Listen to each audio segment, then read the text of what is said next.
Hallo Welt, hier ist Franconia und Western und wir müssen leider schon wieder über Preise reden.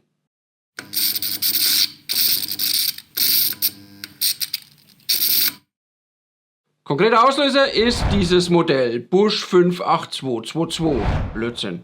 Busch 52822.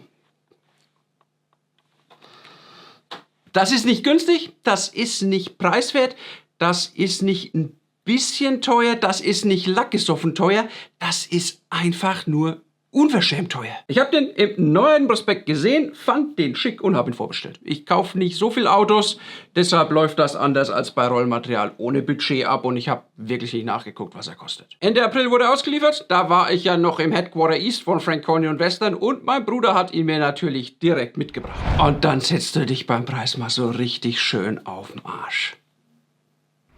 32,50 Euro. Wobei man zur Ehrenrettung von Busch sagen muss, der UVP ist 32,49, also ein Cent billiger. Ich wollte ein Automodell kaufen, nicht die ganze Firma. Anfang der 90er, die Älteren unter euch werden sich erinnern, hat Herpa diesen Ferrari F40 auf den Markt gebracht.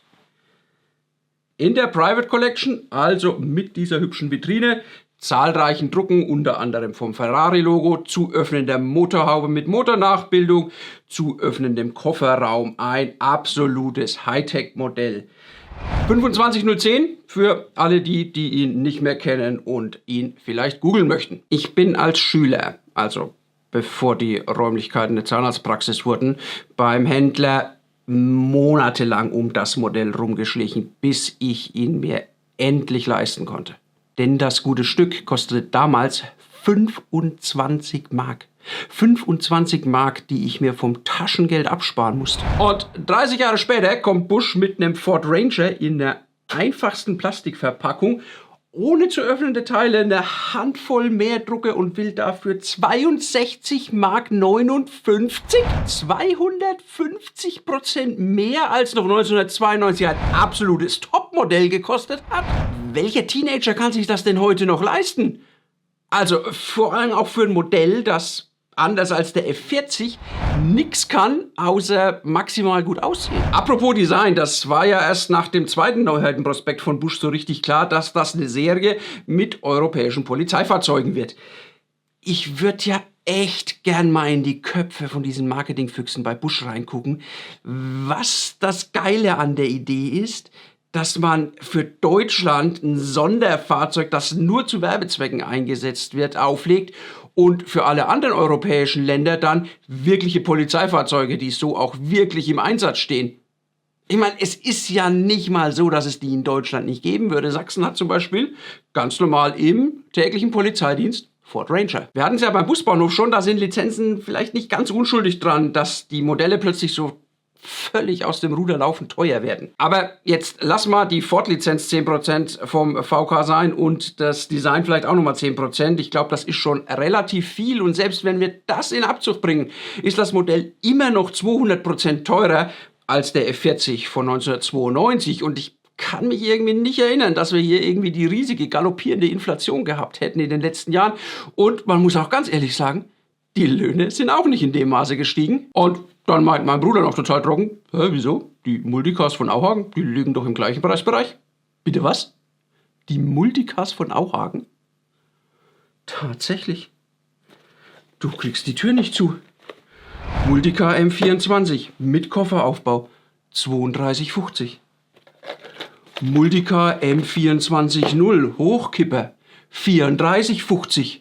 Okay, das ist jetzt die Doppelkabine, der muss natürlich auch ein bisschen teurer sein. Und hier dürften Lizenzgebühren überhaupt kein Thema sein. Ich meine, die Marke Multicar, die hält noch irgendeine Firma, die das Potenzial der Plattform nicht in der Lage ist auszuschöpfen. Aber das Kombinat industrielle Mast, das sieht da definitiv keinen Cent mehr. Und der eigentliche Hammer kommt ja noch.